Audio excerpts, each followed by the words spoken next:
Dear students, in today's topic, we are going to learn how power sharing is being done in a democratic setup, as power sharing is being done among the three organs in a democracy, that is legislature, executive and judiciary, for the proper functioning of democracy. So the idea of power sharing, it has emerged in opposition to the notion of undivided political power. In democracy, everyone has a voice in shaping of the public policies. To understand how democracies they handle the demand of power sharing, we are going to discuss the forms of power sharing in two countries, and that is Belgium and Sri Lanka. So, first, Belgium. It is a federal state in the Western Europe. The area of Belgium is smaller than the state of Haryana. The border countries of Belgium are Netherlands, France, Germany, and Luxembourg. The population of this country is a little over 1 crore, that is almost half of the population of Haryana. The ethnic composition of this country is very complex.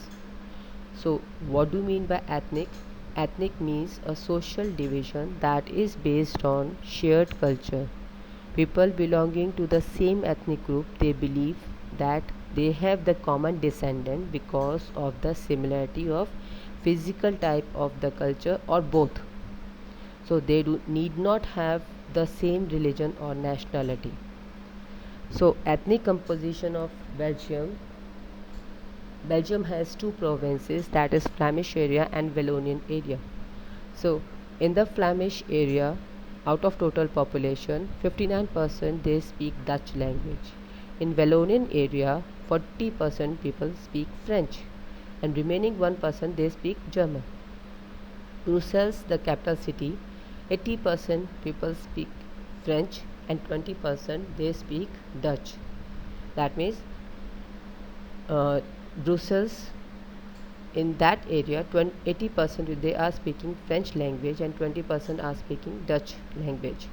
The minorities, French speaking community was relatively rich and powerful. So because of that, Dutch speaking community got angry because they got the benefit of economic development and education much later, in the much later years.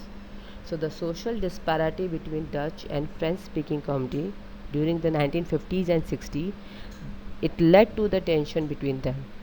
So this tension was more acute in Brussels because they have a special problem, because the Dutch speaking people, they constituted a majority in the country, but they are in minority in the capital. So accommodation has been made in the Belgium by the political leaders. So the political leaders, they take a path to reconcile or to recognize the existence of regional differences and cultural diversities of the country in a different manner. Between 1970 and 1993, they tried to change the setup. They made constitutional amendment 4 times, and in the last, the setup that was accepted was in 4 ways. First, the constitution prescribed that the number of Dutch and French speaking ministers shall be equal in the central government. Some special laws were being made to support the majority members from each linguistic group. No single community can make the decision on their own. Unilaterally means on their own. Now, second setup was of state government. The state government was being formed and they were not subordinate to the central government. Power of the central government was given to the state government of the two regions of the country. Now, third kind of government was also formed. It is known as community government. This government is being elected by the people belonging to one language community. It could be Dutch, French, or German speaking, no matter where they live. The government has the power regarding cultural and education language related issues. That means community government work on the cultural education language related issues. Government does not interfere in this issue because community government was being framed to deal this problem in separate manner. Now fourth part working was that Brussels, the capital city, has been made differently, and both French and Dutch speaking people, they have equal representation. So the French speaking people, they have accepted this because majority have accepted equal representation at the central level. So this model worked in a very well manner, and it avoided the civic strife between the two major communities of the government, and it united the country in a proper manner. So because of that, Brussels was chosen as the headquarter of the European Union from the very beginning. So headquarters of European Union is at Brussels because of this. Now Sri Lanka, another example. As we know, it is an island nation in the Indian Ocean. It has a population of about 2 crore. Now it is just a few kilometers of the southern coast of Tamil Nadu. Now here 74% people they speak Sinhala language, and 18% they speak Tamil language. Tamil, they have two divisions here.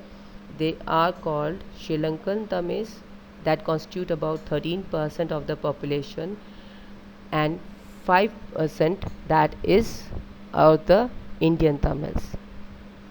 Now here most of the Sinhala people they are Buddhist, while most of the Tamils they are either Hindu or Muslim. Now Indian Tamils they were the forefathers. They came from India as a plantation worker during the colonial rule in India, and they settled in Sri Lanka, and they are called Indian Tamils. So they are why they are called Indian Tamils, that is because of this reason. So they constitute about 5% of the population. Now 7% Christians, they are both Tamils and Silhana language speakers. So this division, that is called ethnic composition of Sri Lanka. Now working, accommodation, how the differences were being accommodated in Sri Lanka. Now in Sri Lanka, vegetarianism is being practiced. Vegetarianism is a concept of working in which a belief that majority community should be able to rule a country in whichever way it wants, disregarding the wishes and needs of the minority. So this type of working exists in Sri Lanka. So it is the definition of vegetarianism. It is concept, we have cleared it. Now Sri Lanka is an independent country. It got independence in the year 1948. The leaders of Sinhala community, they sought to secure dominance over the government by the virtue of the majority, that means language majority. According to that language majority, Sinhala speaking persons, they got the supremacy over the minority Tamil language. This was done by making changes in the constitution. So the democratically elected government adopted a series of majoritarian measures to establish Sinhala supremacy in Sri Lanka. In 1956, an act was passed by the government to recognize Sinhala as the only official language, disregarding Tamil language. Besides this, the government followed preferential policies that favored Sinhala applicants for university positions and government jobs. even a new constitution was being framed that stipulated that state shall protect and promote Buddhism. Now, stipulated means that to state clearly and firmly something that it should be done. That if something is being pressurized, that is called stipulated. Now, all these government measures, they gradually increase a feeling of alienation among the Sri Lankan Tamils. Alienation means a feeling of being separated from the whole working. So the Tamils felt that none of the major political parties that is being led by the Buddhist Sinhala leaders are sensitive to their language and culture. So the relation between Sinhala and Tamil communities became strained with the passage of time. Differences they just increased. So the struggle for making Tamil as an official language started. Sri Lankan Tamils, when their demands were not being accepted, they launched a political organization. One of the political organization was LTTE, that is Liberation Tigers of Tamil Elam, and they demanded a separate independent Tamil Elam. Now, Elam means a separate state for them in the northern and eastern parts of Sri Lanka, because Tamil they live in this part of the Sri Lanka, that is northern and the eastern part of Sri Lanka. So they asked the government if they are not going to accept Tamil as their language, so they decided that the government should give them free working by giving this state to them, that means Elam area to them. The conflict increased because it was not being accepted by the majority Sinhalas, so it turned into a civil war which resulted in killing of thousands of people of both sides. It was a setback to the social, cultural and economic development of the whole country, because not only the minorities suffered because of this civil war, even the majority has community has to suffer also. Now, we have discussed both two examples. Now, what you have learned from the examples that we have studied of the Belgium and Sri Lanka. Number one, Belgium, Sri Lanka both are democracies, but they dealt the question of power sharing in a different manner. In Belgium, the leaders they realized that the unity of the country is possible only by respecting the feelings and interests of different communities and regions. So this realization resulted in mutual acceptance of the arrangement for power sharing. That means they divided the power among themselves in a proper manner so that nobody is dissatisfied. But this thing is absent in Sri Lanka. Sri Lanka shows a contrasting example. Here, majority community tried to force its dominance over the minority Tamils, and they refuses to accept the sharing of power with the Tamils, and it resulted in the undermining the unity of the country. Not only the minorities they have to suffer, but the unity of the country was also in danger, and a civil war was the result. Now, by these two examples, you could understand why there is a need for power sharing. Now, there are mainly two reasons. Whenever power sharing is being done, whether in the working of a government or in working of any organization, two reasons are always there. First reason is prudential reason. Prudential reason means you have some you need some benefit, that means you want something in the working, benefit should be there, only then you are going to work. So prudential reasons, They are based on a careful calculation of gains or loss. It stressed that the power sharing will bring out better outcomes when we are going to work in a sharing manner. Power sharing is good because it helps to reduce the possibility of conflict between different social groups, as social conflict often leads to violence and political instability in a country. So, imposing, for example, the will of imposing the will of majority community over others, it may be an attractive option in the recent time. We could think that majority should rule, but in the long run, it could undermine the unity of the nation, as we have read in the example of Sri Lanka. So, tyranny means if I am having an unrestricted use of power of the majority, it is not only oppressive for the minority, but it also ruins the majority class itself also in the long run. Not immediate, but in a long run. So prudential reasons means when we are thinking of some benefit in the future. The benefit could be in the form of money, it could be in the form of working. Now, moral reason. Moral reason, as we know, it is the main spirit of democracy. That means power sharing is the main spirit. I am doing something because I think it is my moral reason, my morality.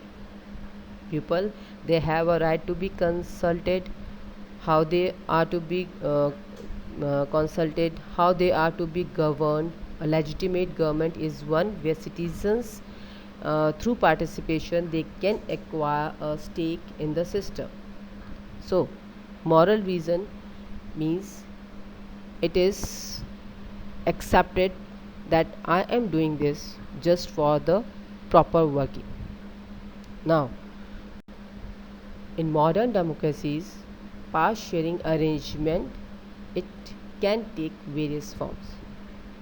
It could be done in horizontal power sharing is there, vertical power sharing is sometimes there, but it could be and it could not be there, depend that the democratic country is a federal country or not. Power sharing is done in different social groups or community government, as we have learned in the Belgium case. Power sharing is always done because of the interest groups, political parties, presence of pressure groups and movements. So these are the arrangements of power sharing, why power sharing is being done in a democratic setup. Now, first one, horizontal distribution of power. Power is shared among different organs of the government, that is executive, legislature and judiciary. They are placed at the same level, and as why they are placed at the same level, because they exercise different powers but they are in an equal position. That means they are in an equal level of working, they are not in a subordinate manner. Horizontal means, as you know, in a sleeping line, equal size.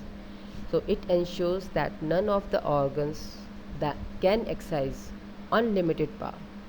So horizontal power sharing, in this one organ cannot have unlimited power. Each organ checks the working of the other organ.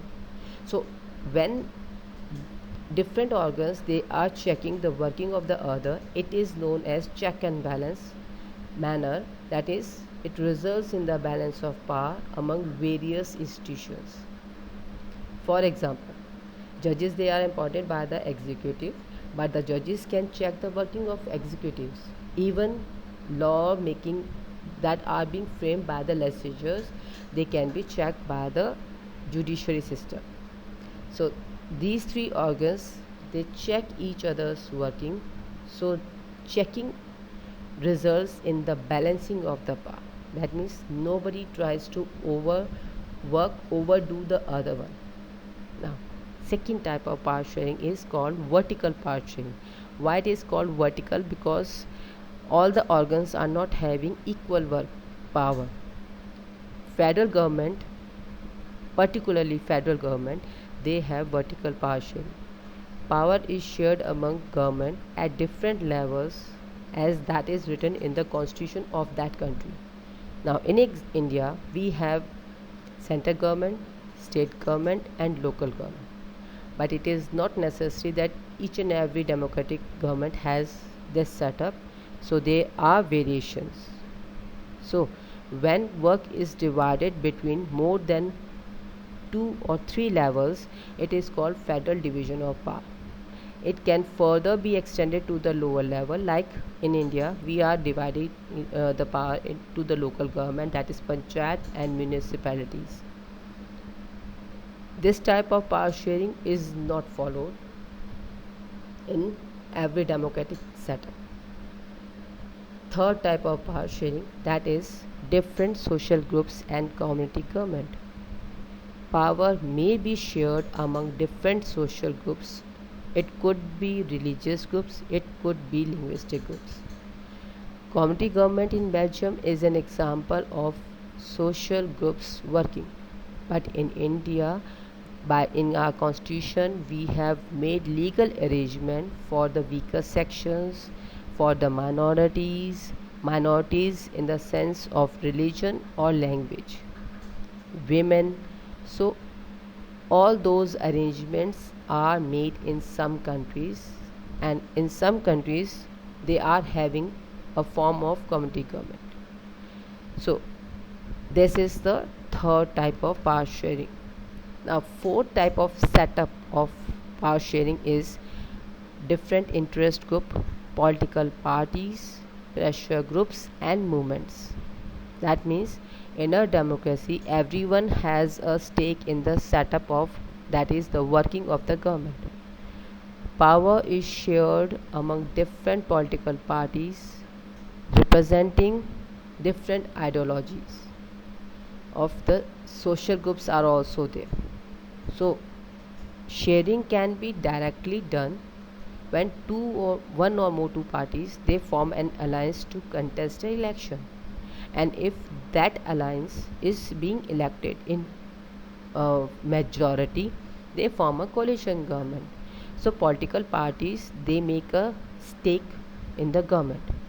Similarly, pressure groups and movements they are active. They can have a direct share in the government and they can have an indirect share in the government, that could be through the participation in the government, or they can influence the decisions of the government by pressurizing the government to accept their demands, like Nabda Bachao Andolan. So in that organization, it pressurized the government to accept the demands being made by them. In the same way, various interest groups are also there. Traders unions are there, business unions are there, they are forming, farmers are having the associations. They also influence the government working. They try the government to accept their needs and demands. So this is chapter of power sharing, why power is being divided, why demands of different persons are being accepted in a democratic setup. Even if we look at the working of a school management, the working if the working of a school is divided among different persons so that the working could be done in a proper manner, that means power sharing is done in the management or the working of the school.